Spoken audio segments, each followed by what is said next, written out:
ఉప ముఖ్యమంత్రి అటవీ శాఖ, పర్యావరణ శాఖ, అదే మరి పంచాయతీ రాజ్ శాఖ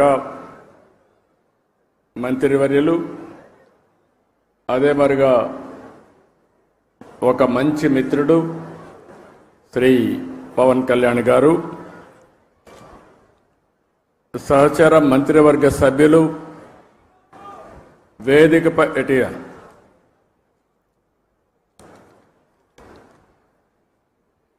కందుల దుర్గేశం గారు, పొంగూరు నారాయణ గారు, గౌరవ శాసనసభ్యులు తెనాలి శ్రావణ్ కుమార్ గారు, chairman pollution control board Krishnaiah గారు, Amaravati development corporation chairman Lakshmi Parthasarathi గారు, స్పెషల్ సిఎస్ అటవీ శాఖ అనంతరాము గారు, principal chief conservator of forest Ajay Kumar గారు. ఇప్పుడే మీరు చూస్తున్నారు, మొన్నటి వరకు మనం రామయ్య గారిని చూశాం, మొన్నే ఆయన చనిపోయాడు. ఈరోజు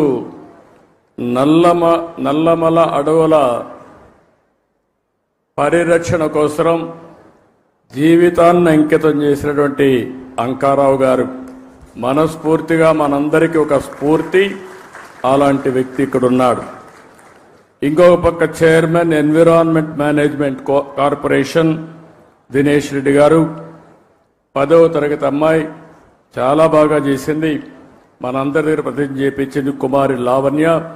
నేను ఇప్పుడే అడిగాను అమ్మాయిని, ఏంటమ్మా ఏం చదువుతున్నావు? 10th క్లాస్ అనింది.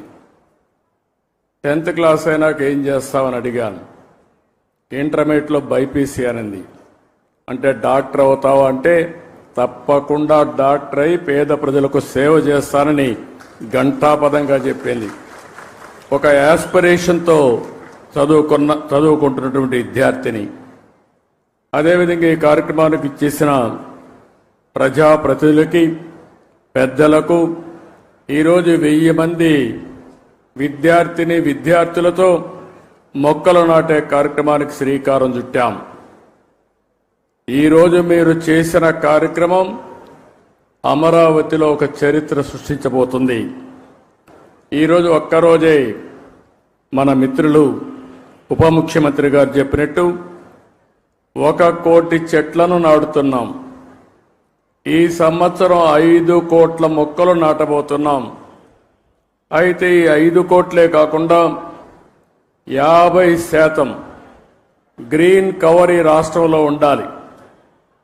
50% గ్రీన్ కవర్ ఉంటే దానివల్ల ఇంపాక్ట్ ఏ విధంగా ఉంటుందో మనం అందరం కూడా ఆచరించి దేశానికే కాకుండా ప్రపంచానికే ఒక ఆదర్శంగా నిలవాల్సిన అవసరం ఉంది. 1972 నుంచి జూన్ 5వ తారీఖున ప్రపంచ పర్యావరణ దినోత్సవాన్ని ఐక్యరాజ్య సమితి ఆధ్వర్యంలో మనం జరుపుకుంటున్నాం. దీనికి కారణం మీరు చూస్తే ఈ సంవత్సరం ఒక థీమ్ ఇస్తారు, ఎండ్ ప్లాస్టిక్ పొల్యూషన్. ప్లాస్టిక్ పొల్యూషన్ని పూర్తిగా దీన్ని కంట్రోల్ చేయాలి. దీనికి ఏ విధంగా రీసైకిల్లో ఇవన్నీ ఉపయోగించాలి అనే విషయంలో అవగాహన పెంచడానికి తీసుకున్నాం. మన రాష్ట్రానికి మనం ఒక్కసారి వస్తే 37,421 చదరపు కిలోమీటర్ల అడవులు ఉన్నాయి. ఇది మొత్తం విస్తీర్ణంలో 22.96%. ఈరోజు మన రాష్ట్రానికి ఒక పెద్ద అడ్వాంటేజ్ ఏంటంటే, అడవుల్లో చెట్లు ఉండడమే కాకుండా రాయలసీమలో నల్లమలై ఫారెస్ట్ ఉంది. అదే రాయలసీమలో హార్టికల్చర్ పెద్ద ఎత్తున అభివృద్ధి అవుతా ఉంది. ఎప్పుడైతే హార్టికల్చర్ బాగా అభివృద్ధి అయ్యే కొందికి ప్లెయిన్ ఏరియాలో కూడా చెట్లు వస్తున్నాయి. దీనివల్ల గ్రీన్ కవర్ పెద్ద ఎత్తున పెరిగింది. దీనికి ఉదాహరణగా మీరు చూస్తే ఈరోజు రాష్ట్రంలో 30.05% గ్రీన్ కవర్ ఉండే రాష్ట్రం మంది. దీన్ని 50% తీసుకుపోవాలనేది మనందరి లక్ష్యం. ఒకప్పుడు నేను 2 ఏళ్ళు 3 ఏళ్ళు చెట్లు కూడా ఉండేటివి. పెద్ద చెట్లు నాటేవాళ్ళం. ఒకప్పుడు కాంగ్రెస్ పరిపాలనలో మీరు ఒకసారి చూస్తే చెట్లు నాటడం అంటే వాళ్ళకి అవగాహన ఉండేది కాదు. ఫోటో కోసం చెట్టు నాటి ఫోటో అయిపోతానే చెట్టు ఎక్కడుందో కనపడేది కాదు. తర్వాత ఇటీవల గవర్నమెంట్ వచ్చింది. వాళ్ళకి చెట్లు అంటే తెలియని గవర్నమెంట్ అది. చెట్టు వల్ల ఉపయోగం తెలియదు, చెట్లు నరకడం తప్ప చెట్లు పెట్టనే గవర్నమెంట్ అది. ఆ రోజు మనం అందరం మాట్లాడుకున్నాం. ఎక్కడన్నా ముఖ్యమంత్రి హెలికాప్టర్లో పోతా ఉంటే కింద నుండే చెట్లన్నీ ఎగిరిపోతాయి. ఈరోజు నేను వస్తున్నా, మా ఉప ముఖ్యమంత్రి వస్తున్నాడు. ఎక్కడైనా ఒక్క చెట్టు నరుకుతున్నావా తమ్ముళ్ళు చెల్లెమ్మలు మీరే చెప్పమని మిమ్మల్ని అందరూ అడుగుతున్నా. చెట్లు పెంచడం బాధ్యత, చెట్లు నరకడం దుర్మార్గం. కొన్ని దేశాల్లో అయితే శాశ్వతంగా జైల్లో పెడతారు చెట్లు నరికితే. చెట్టు నరకాలంటే కూడా ప్రభుత్వ పర్మిషన్ ఇస్తే తప్ప చెట్టు నరకడానికి వీల్లేదు. చెట్టు నరికితే మనిషిని చంపినటువంటి నేరంగా చిత్రీకరించి వాళ్ళపైన యాక్షన్ తీసుకునే పరిస్థితి వస్తుంది. అందుకే నేను మిమ్మల్ని ఒకటే కోరుతున్నాం, 4-5 సంవత్సరాల్లో మన రాష్ట్రం కనీసం 37% గ్రీన్ కవర్ కావాల్సిన అవసరం ఉంది. దీనికి హార్టికల్చర్ డెవలప్ చేస్తాం. ఇప్పుడే పవన్ కళ్యాణ్ గారు చెప్పారు చాలా స్పష్టంగా. ఎప్పుడు కూడా నాకు ఒక అనిపిస్తుంది, ఇవన్నీ మనం అనుకోవడం, ఇవన్నీ కానీ ఆచరించగలిగితే నేను ఒక మాట అడుగుతున్నా ఇక్కడ ఉండే వాళ్ళందరినీ, మీ లైఫ్లో 10 చెట్ల కంటే ఎక్కువ పెట్టి మేము పెంచుతున్నామని చేలిపైకెత్తండి. 10 చెట్ల కంటే ఎక్కువ. ఓకే, అందరూ ఆక్సిజన్ తీసుకుంటున్నారా లేదా? గాలి పీలుస్తున్నారా లేదా? మిగిలిన వాళ్ళకి గాలి పీల్చే అర్హత ఉందా? ఇప్పుడు ఏం చేస్తారో చెప్పండి. చెట్లు పెడతారా లేదా? చెట్లు పెట్టే బాధ్యత మీద అవునా కాదా? అవునంటే చేలిపైకెత్తండి. ఇదే నేను కోరుకుంటున్నా. ఒక అవేర్నెస్ రావాల్సిన అవసరం ఉంది. ఈరోజు మీరు ఒక్కసారి చూస్తే ప్రపంచానికి ఒక పెద్ద సవాల్ గ్లోబల్ వార్మింగ్.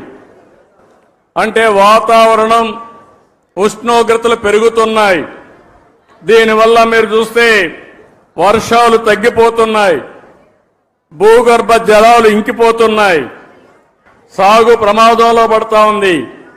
తాగునీరు లేకుండా ఎక్కడికక్కడ ఫ్లోరైడ్ కంటెంట్ పెరిగిపోయి అనారోగ్యం పాలవుతున్నాం. దేవుడు అన్ని విధాలా బాగా పుట్టిస్తే ఈ నీరు దాగి వికలాంగులుగా తయారయ్యే పరిస్థితికి వచ్చాం.